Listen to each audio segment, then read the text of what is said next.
Vamos de una, rapidito, porque hay mucho para conversar con él. Está el nuevo fiscal de corte con nosotros, el doctor Juan Gómez. ¿Cómo le va, doctor? Un gusto de estar con ustedes. Bien, bien. Antes que nada, nuestros mejores deseos. Bueno, les agradezco mucho y Sí. espero contar con esos deseos en general. en general. Bueno, recién precisamente escuchábamos algo que le decían, porque usted estaba hablando con mucho trabajo y el doctor Sanguinetti le decía que va a tener mucho trabajo seguramente en el futuro. Bueno, mire, si hay una cosa que nunca le tuve miedo es al trabajo, ¿no? Soy diría un obsesivo del trabajo, de la responsabilidad, así que por ese lado estamos bien. Menos mal, con atiende es un obsesivo del siempre, trabajo con el Lo Código del veíamos, Proceso ¿no? Penal. Sí, ¿no? sí, sí. Lo veíamos en los crímenes más horribles y las cosas, ahí estaba Claro. el fiscal dando Fiscal la de cara. Siempre dando la cara. homicidios, Sí. claro. Sí, hay muchos temas para hablar. Sí, sí. Bueno, de la violencia que ha llegado del Uruguay, de los cambios de violencia, de lo que usted percibió en su otra tarea. Pero eso no podemos dejar de empezar por la Operación Océano. Bien. ¿No? Empecemos. No podemos dejar de empezar. Para empezar suave, dice Sí, Alfonso, sí. ¿no? Para empezar Sí, liviano. empecemos. No, empecemos. bueno, la gente se pregunta un poco qué pasa y qué va a pasar.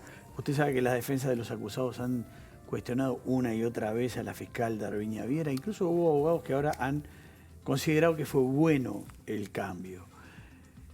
¿Tenían algo de razón los abogados? Mire, el cambio no pasa por razones de una de las partes de este procedimiento, de esta investigación. El cambio pasó por razones de salud, motivadas presumiblemente el estrés que produce una investigación de estas características, y también por un motivo que fue manifestado por la doctora Viera, de que pensaba ampararse en el régimen jubilatorio por los meses de marzo del año próximo, marzo-abril para ser exacto.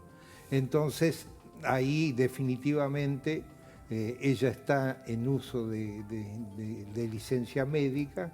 No podíamos seguir indefinidamente con esa situación, más que si se ampara en el régimen jubilatorio en el mes de marzo-abril, evidentemente el proceso recién estaría comenzando. Eso es lo que mucha gente ha manifestado, tantas cosas de la Operación Océano, pero más allá de que las pruebas anticipadas con las víctimas se consideran luego integrando el proceso judicial, la verdadera historia empieza cuando la Fiscalía presenta su demanda acusatoria, y eso todavía no ocurrió. Pero se dio una nueva prórroga. ¿Por qué en el momento de quitar a Darviña Viera del caso se dijo que no se quería dar una nueva prórroga e inmediatamente después se le otorgó a la nueva fiscal? No, de que no se quería dar una nueva prórroga, eso está dentro.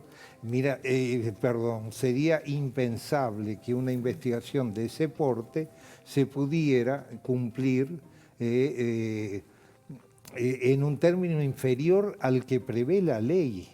La prórroga es nada más que la aplicación de la ley. Recién escuchaba lo que está previsto en la ley, eso es lo que se aplicó, y la ley prevé un año con opción a otro, y en este caso una investigación tan relevante de 32 imputados, de alrededor de 60 defensores, motiva un tiempo mayor. La Fiscalía debe presentar su acusación dentro de ese plazo, que ahora se extendió hasta el mes de mayo del 2022. Seguramente antes de esa fecha, con certeza le puedo decir, la Fiscalía acusará a quien tenga que acusar. ¿Usted entiende que se prejuzgó sobre este tema? ¿En qué sentido? En el sentido de que muchas de las personas que están involucradas, esas 32 personas, de alguna manera, han sido señaladas por parte de sus defensores como personas que de alguna manera han sido condenados públicamente. Se señaló en su oportunidad también que había, no estoy confirmando esto, no lo estoy afirmando, pero se escuchó que había una actitud del anterior fiscal que era concretamente, que tenía como objetivo concretamente, digamos que sancionar a esas 32 personas sin llegar, digamos, al fondo de las cosas. Hay 50 documentos que faltan, 50 documentos que no han estado... Eso se Es conoció hoy. buena en primer lugar, la Fiscalía General de la Nación que yo estoy representando en este momento, Sí. no anda persiguiendo personas, y ni antes, ni ahora, ni mañana, no se dedica a eso, se dedica a investigar cuando hay indicios de hechos con apariencia delictiva, y eso precisamente genera lo que llamamos una investigación. A mí no me consta que la doctora Darriña Viera es una fiscal experiente. A mí tampoco, ¿eh? Yo No le estoy me repitiendo consta, versiones que escuché. No me consta y me parecería, contrario a los principios que rigen la vida del Ministerio Público de legalidad y objetividad. Y me parecería absolutamente innecesarios la persecución a cualquier ciudadano de mi país en cualquier momento por cualquier delito. No es eso la función de la Fiscalía, y no estoy convencido, y lo digo con absoluta certeza, que no fue esa la intención de la anterior fiscal de esta operación, que llama la atención, que concita la atención. Yo le agrego nada más que un detalle. A todo eso, no se olvide, el Ministerio Público, la Fiscalía debe tener claro que también debe proteger a las víctimas.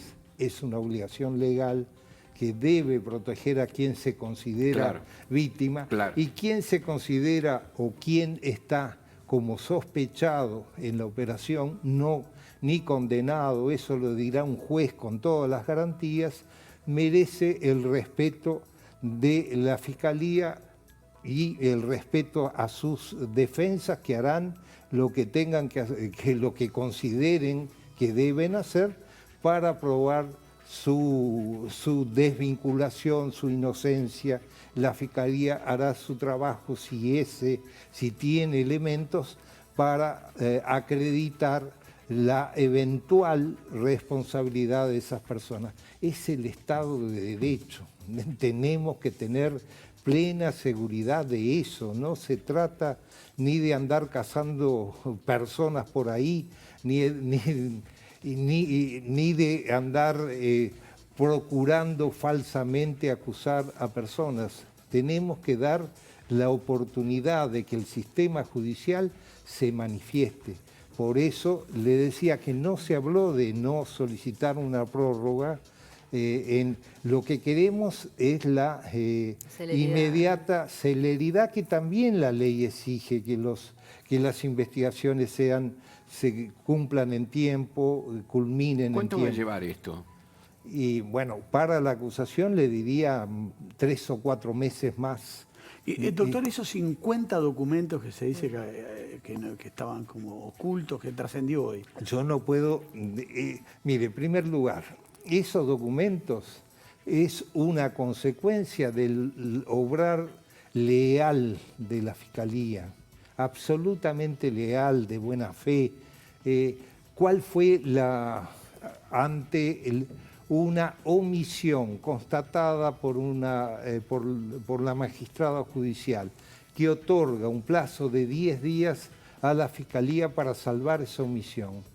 ¿Cuál fue la postura nuestra en este caso? Señores, busquemos con todos nuestros equipos técnicos lo mejor que podamos tener, analizar si pudo haber otro tipo de omisiones.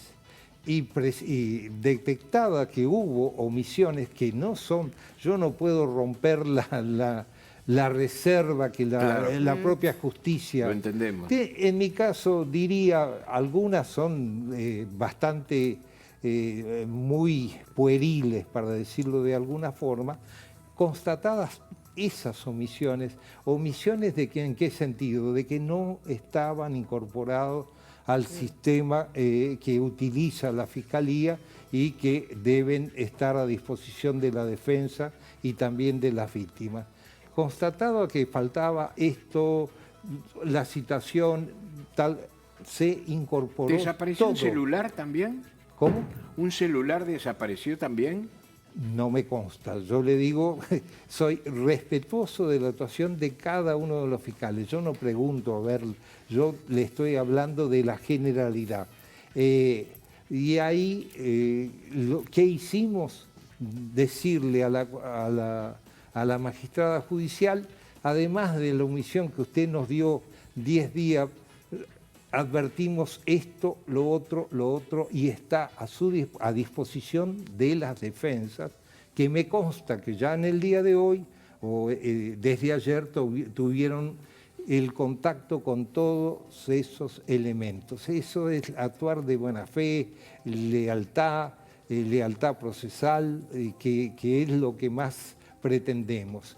Y no es estar negando de que existió fallas humanas en un proceso, en una investigación extremadamente compleja. Perdón, fallas humanas, me quedó una palabra que fue pueril, que no sé si tiene que ver con... No, algunas Algunas de las omisiones. Algunas de las... Yo no puedo romperla. No, Pero ¿qué quiere decir con pueril? Por ejemplo, si yo le comunico algo a un policía y no de que lo cumpla, que cite a cualquier persona, Sí. que cite, no quiere decir que la persona no haya sido citado y concurrido.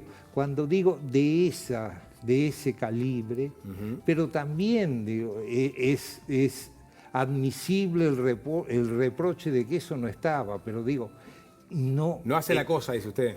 En algunos casos no hacen las cosas y en otros no voy a abrir opinión porque eso será las defensas que lo estudiarán. Infiero que si en algunos casos no hace la cosa, en otros casos sí hace la cosa.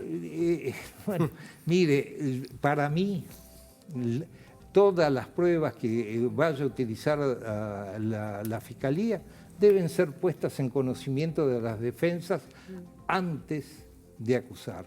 No se puede aparecer sorpresivamente con la declaración de un testigo que cayó del cielo y que vio todo, que dejó de ver o que no vio nada, sino tiene que estar claro, y eso es una de las ventajas de este sistema que a veces es tan vapuleado. Gómez, pero usted sí descarta una intencionalidad, Pero, errores humanos. Absolutamente, omisiones y errores, y que la Fiscalía con mucha humildad, con mucha lealtad, reconoce públicamente, y bueno, ¿y qué ha hecho? Ha corregido.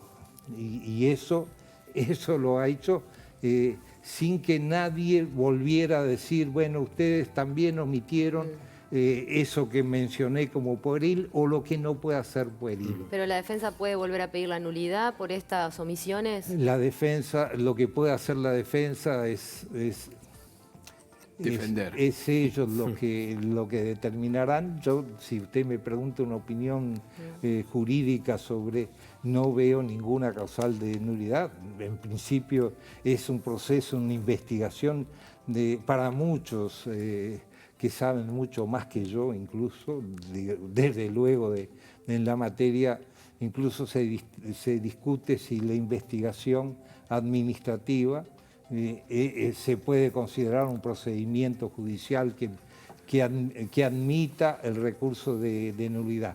Para mí sí es un procedimiento especial que tiene algún viso de oficialidad, pero no de actos judiciales, salvo las pruebas anticipadas, como he mencionado, las formalizaciones y eventuales medidas que deban disponer solo los magistrados. Doctor, ¿debe haber algún tipo de cambios en el trabajo del fiscal general, por ejemplo, en su relación con los demás fiscales? Es la impronta de cada uno, ¿no? No, está bien, pero de pronto usted piensa que... Pero usted tuvo una reunión. para que fluya más la relación ¿Con quiénes? con los fiscales, para tratar de No, acreditar con la procesos, policía. que haya mayor No, comunicación no. y con la policía también. Claro. He tenido muchos encuentros, los colegas que solicitan hablar conmigo son de inmediatamente dentro de la agenda, que a veces es mucho más recargada de lo que yo pensaba, yo los atiendo de inmediato. Esa es mi forma de proceder. Con la policía y con los fiscales hemos establecido, y con el señor jefe de policía de Montevideo, un régimen de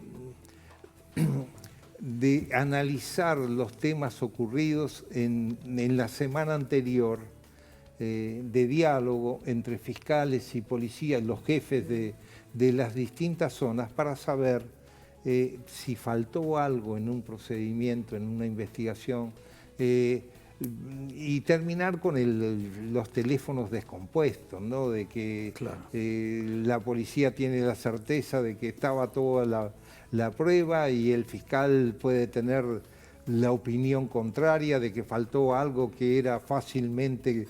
Entonces eso es una forma de unir gente que debemos trabajar con el mismo sentido de que nuestra responsabilidad es la gente, es el ciudadano, ciudadano que está trabajando día a día. Entonces buscamos en esos diálogos, que los establecimos todos los días miércoles, lleva más de 4 horas, porque son 4 zonas, al menos una zona por cada equipo fiscal que trabajó en esa semana con ese turno. ¿Qué nos permite ver? Primero el cara a cara. El teléfono a veces no es suficiente. El cara a cara, decir, bueno, ¿qué pasó acá? La respuesta, el policía que trabaja necesita una respuesta de saber por qué no ocurrió lo que él eventualmente daba por sentado. Los fiscales también necesitan una respuesta de por qué no se hizo tal medida que entendíamos que correspondía. Y en ese diálogo yo creo que siempre saldrá ganando la sociedad, que es nuestro desvelo, la gente. No estamos para otra cosa que para servir a la sociedad y a la gente, ¿no? Gómez, Sí. El gobierno se ha jactado del éxito que ha tenido en el combate a la delincuencia y como parte de los argumentos habla de la cantidad de presos que tenemos en este momento. Creo que andábamos en los 13.000. 14.000. O 14.000, sí, 13.000, casi 14.000. 14. 13.900 sí, y pico, claro, ¿no? sí. Sí, varía todos los días Bien, la bien. cifra. Claro. ¿Cuánto le adjudica a usted ese, si es que entiende que es un argumento de éxito ese, y cuánto le adjudica a usted esa cifra al trabajo de la policía y cuánto a la puesta en marcha y rodaje del nuevo Código de Proceso Penal? Mire, yo diría, primera conclusión, el sistema que mucha gente decía no sirve, es prodelincuente, ese relato desaparece con la cifra que usted menciona.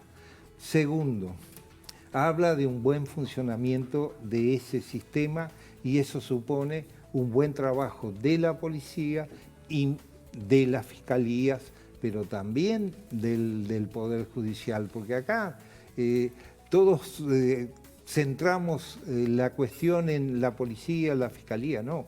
Los jueces dan la garantía que todo ciudadano merece, dan la garantía de la regularidad de procedimientos que llevan al número de personas privadas de libertad, hoy 14.000 aproximadamente, que indican que el sistema funcionó.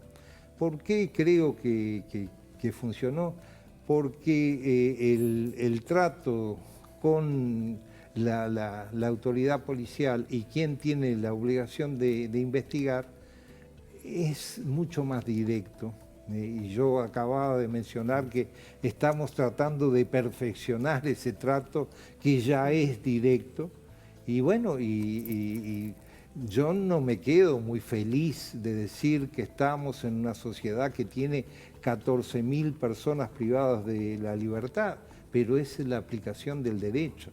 Y no se olvide que no son solo 14.000 personas, privadas de su libertad, sino que tenemos más de 10.000 en medidas de las llamadas medidas sustitutivas, cautelares, libertad a prueba, antes suspensión condicional del proceso, una serie de libertad condicional, una serie de institutos que algunos han ido siendo derogados, pero que en definitiva hablan lamentablemente de una gran cantidad de personas que por alguna razón violan la ley. ¿Qué tipo de delito hoy se destaca entre los uruguayos? Yo diría que lamentablemente los vinculados al narcotráfico, y eso tiene gajos inmediatos que son los delitos contra la propiedad, por un lado, y también los delitos contra la personalidad humana, y hablo ahí de homicidios y lesiones también como una consecuencia de ese flagelo que es el consumo de drogas, ¿no? Está altamente vinculado. Yo en mi época me animaba a sostener que entre el 80 y el 90% de las formalizaciones están vinculadas a la droga. ¿Crecen los casos entonces a partir de la droga? Evidentemente crece porque quien cae es muy difícil salir. ¿No fue entonces tan eficaz el habilitar la venta, por ejemplo, de marihuana en nuestro país? Le diría que los casos de drogas son más pesadas. A los que me refiero son fundamentalmente la maldita pasta base, ¿no? Y la pelea de bandas, ¿no? Acaban de salir los libros, bueno, que eso Sicarios y el de Antonio Ladro, que va en la mirada de los narcos, que muestran lo que es la violencia. ¿A usted le tocó? ¿Le sorprendió mucho el nivel de violencia que se fue encontrando? Porque a usted lo veíamos todos los días en la televisión. Cada vez más, y lamentablemente, y puedo en 5 o 6 conceptos decir por qué me sorprendió. Me sorprendió porque al principio era vinculado al tema de las drogas. No pago, debo la droga. ¿Cuál era la respuesta?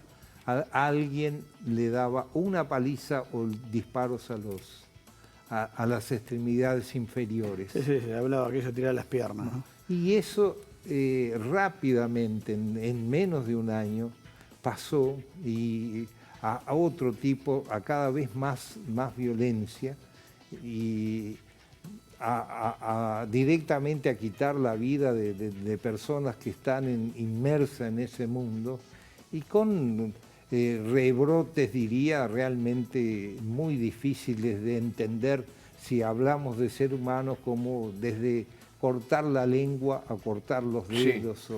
o últimamente, yo ya no estoy en la cancha como me gustaba, pero hasta el pinchar a los ojos.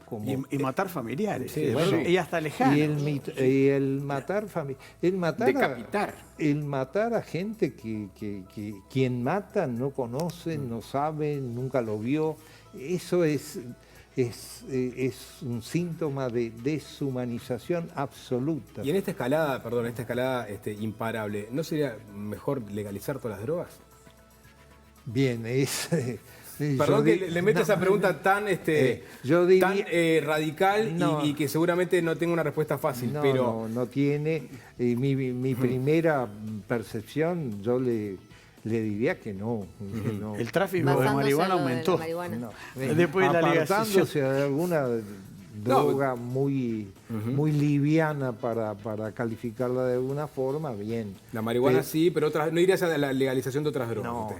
Para combatir de ninguna forma. ¿Y dónde está la llave para bajar los niveles de violencia vinculada a la droga?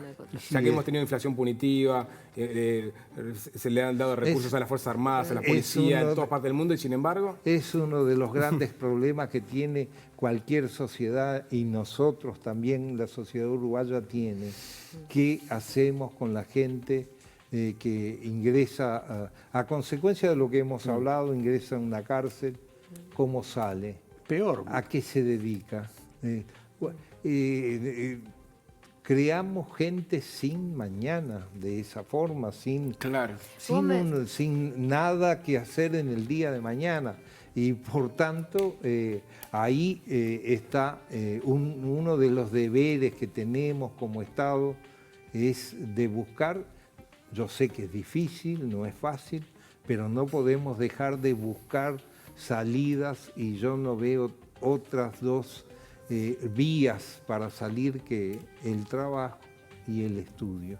Si lográramos eso, quizá a largo plazo, no de inmediato, en años, en muchos, podríamos estar construyendo o reconstruyendo una sociedad como la que todos soñamos, que es vivir en paz. Como dijo Lennon. Sí, Gómez, es así. ya que nombra el sistema carcelario, que en reiteradas oportunidades hemos dicho que la población carcelaria en nuestro país en su gran mayoría son jóvenes, pobres y a su vez adictos, como usted acaba de decir. Cuando uno lee noticias como, por ejemplo, que la justicia condenó este miércoles al excoordinador de la jefatura de Maldonado, a Fernando Pereira, que tenía delitos de omisión como funcionario, reiterados delitos de abuso de funciones, faena clandestina, revelación de secreto, avisar cuando venía la policía. Bueno, un montón de delitos, se lo condena a 24 meses y va a estar pocos meses efectivamente tras las rejas. Usted en los hechos, ¿me puede decir que la justicia es igual para todos los uruguayos? Yo diría que absolutamente igual, y hay muchos ejemplos de personas que no tienen esa notoriedad que han tenido ese o un menor castigo. Yo le contestaría, solo con esto, y lo digo con muchísimo respeto, si algo no desearía para nadie es 10 días, no ya 9 meses, estar en una cárcel. Es una experiencia muy, muy compleja, que hemos tenido que profesionalmente concurrir a los establecimientos carcelarios. Compartimos aquí mismo el testimonio de un policía penitenciario, ¿no? Llegué a decir que determinados módulos del CONCAR para mí eran la antesala del infierno. Entonces, las Rosas, y por hablando de ejemplo, Maldonado, ¿este señor Pereira va al CONCAR o a uno de esos módulos? no me consta, no tengo esa información, pero debe estar en la cárcel. La cárcel que conozco en Maldonado es la cárcel de las Rosas, como se llama, que con pequeños matices, Sí, tampoco es la panacea. Es muy parecida a todas las que están en las cercanías de Montevideo, ¿no? Quizá cárceles que permiten trabajos de rehabilitación y de reinserción social son más pequeñas y están en otros departamentos, no en los que mencionamos. Doctor Juan Gómez, gracias por su buena voluntad para comparecer.